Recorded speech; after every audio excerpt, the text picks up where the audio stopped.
Hello everyone, চলো তোমাদের সাথে আজকে একটা সানডে ব্লগ শেয়ার করি। সানডেতে গোটা দিনটা আমি কি রকম ভাবে কাটাই, তো আজকে ভিডিওতে তোমরা সেটাই দেখতে পাবে। তো এই সানডে স্পেশাল ব্লগটা স্টার্ট করা যাক।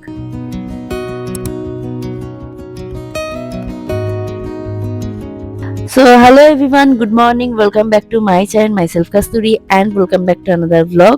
সকাল সকাল ঘুম থেকে উঠেই আগে জানলার পর্দাটা সরিয়ে নিলাম, নিয়ে দেখতেই পাচ্ছ আমার ঘরে কিন্তু খুব সুন্দর রোদ আসে। তারপর চলে গেছিলাম একটু লবিতে, আর যেহেতু অনেকটা সকাল সকাল ঘুম থেকে উঠেছি তাই হালকা কুয়াশা ছিল, এখানে দাঁড়িয়ে দাঁড়িয়ে একটু রোদ পোয়াচ্ছিলাম। শীতকালে রোদের মধ্যে দাঁড়িয়ে থাকতে কিংবা বসে থাকতে বেশ ভালোই লাগে। খানিকক্ষণ রোদ পোয়ানোর পর নিচে গেছিলাম। আমাদের বাড়িতে টোটাল 10খানা কুকুর বাচ্চা হয়েছিল, তার মধ্যে দিয়ে একটা কুকুর বাচ্চা মরে গেছে যে একটু অসুস্থ ছিল। তো ওদেরকে একটু দেখলাম, ওরা এখন গুটিসুটি হয়ে এখানে ঘুমাচ্ছে। রাত্রিবেলা শীতের মধ্যে ঘুমাতে পারে না, তাই জন্য সকালবেলা ওরা এই আমাদের বাড়ির নিচটাতে এখানে থাকে। আর এখানে খুব ভালো রোদ পড়ে, কিছুক্ষণ পরেই রোদ আসবে, তো ওই জন্য ওরা এখানটাতেই ঘুমায়। আর দেখো ওদেরকে খানিকক্ষণ একটু আদর করে নিলাম, ওদেরকে না আদর করতে খুব ভালো লাগে আমার। ওদেরকে খানিকক্ষণ আদর করবার পর এবার ঘরে চলে গেলাম। ঘরে গিয়ে আমার ঘরে বললামই খুব ভালো রোদ পড়ে, তো বিছানার মধ্যে বসে এখন লেপ মুড়ি দিয়ে খানিকক্ষণ কফি খাবো, একটু ফোন ঘাঁটবো, আমার এডিটিং এর কাজ স্টার্ট করব। এইসবই আমি ফার্স্টে করি সকালবেলা। আর বলতে না বলতেই মা এখানে কফি দিয়ে চলে গেছে। কফি খেয়ে নেওয়ার পর রান্নাঘরে এসে দেখি বাবা আজকে মাংস এনেছে, আজকে চিকেন, তার সাথে একটা বোনলেস পিস এনেছে, সেটা বাবাকে বললাম কেটে রাখো, সন্ধ্যেবেলা একটু চিকেন পাকোড়া করবো। গোলমরিচ আর লেবু দিয়ে ভালো মতো করে এটা ম্যাগনেট করে রাখা হলো। দেন সকালে ব্রেকফাস্টে আজকে আমি খাচ্ছি পরোটা, আলু ফুলকপি ভাজা আর তার সাথে একটা পেঁয়াজ।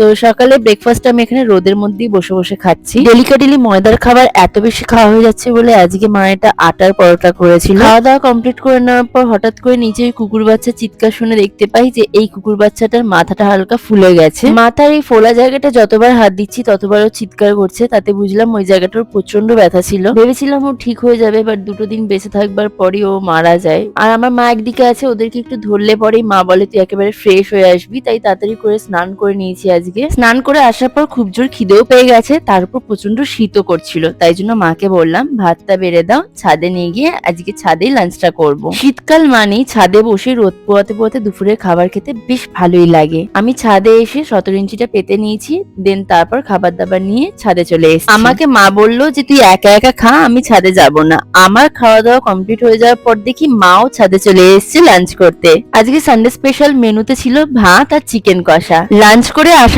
পর এখন আমি স্কিন কেয়ার করছি। তো ফার্স্টেই আমি ফেসে টোনার অ্যাপ্লাই করছি। সবাই আগে স্কিন কেয়ার করে, দেন তারপর লাঞ্চ সারে, আর আমি ঠিক তাই উল্টোটা করি। তো স্কিন কেয়ারের ফার্স্ট স্টেপেই আমি আগে ফেসে টোনার অ্যাপ্লাই করে নিয়েছি। টোনারটা শুকানোর জন্য 5 মিনিট সময় দিয়ে এবার আমি ফেসে ময়শ্চারাইজার অ্যাপ্লাই করছি।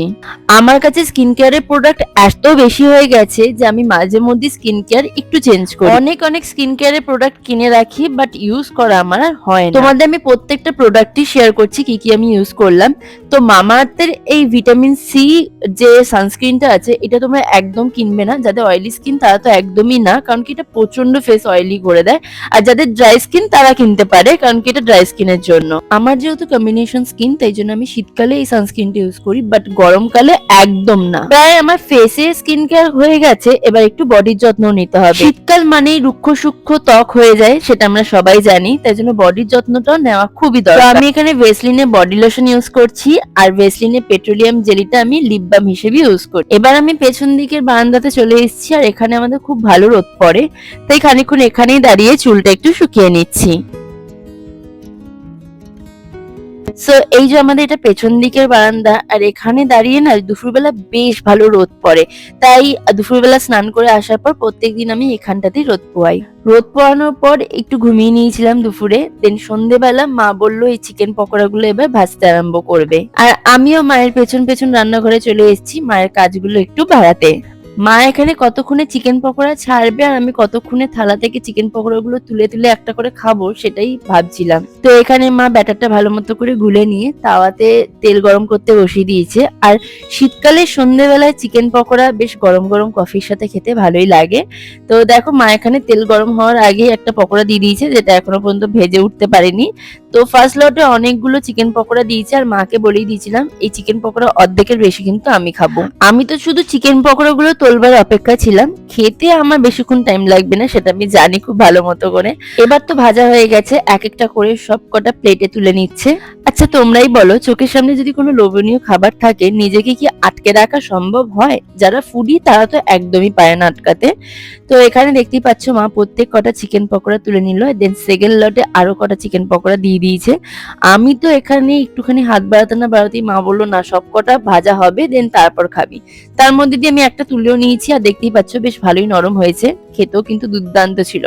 মা এখানে বলছে কি আমাকে একদম ক্যামেরায় দেখাবি না, আমাকে ভীষণ বাজে লাগছে দেখতে। তো আমি এখানে একটুখানি চিকেন পকোড়া খেয়েছি, আর মাকেও বললাম একটু খেয়ে দেখো, ভীষণ ভালো লাগছে খেতে। মা এখানে আমার সাথে ছোট্টখাটো চালাকি করে নিচ্ছিল, পুরো পকোড়াটাই খেতে চাইছিল, বাট আমি সেখান থেকে একটুখানি পকোড়া নিজের জন্য বাঁচিয়ে নিয়েছি। খেতে সত্যি দুর্দান্ত হয়েছিল চিকেন পকোড়া গুলো। এখন আমি প্লেটটা নিয়ে চলে এসেছি। ডিপ হিসেবে ফার্স্টেই আমি নিয়ে নিয়েছিলাম মেয়োনিজ। মেয়োনিজ প্রায় শেষ হয়ে গেছে, তাও কোনো মতে কাচিয়ে কুচিয়ে কৌটো থেকে যতটুকু বার করা যায় ততটুকু বার করে নিয়েছি। আর তার সাথে নিয়েছিলাম একটু কাসুন্দি। বিশ্বাস করো কাসুন্দিটা নিয়ে আমি প্রচন্ড ভুল কাজ করি, মনে হলো এর থেকে ভালো টমেটো সস নিলে ভালো হতো। আর তার সাথে নিয়েছিলাম কিছু কাঁচা পেঁয়াজ, সবকিছু একসাথে সাজিয়ে নিয়েছি। আর এবার চলো একটা চিকেন পকোড়া খেয়ে দেখা যাক কেমন খেতে হয়েছে।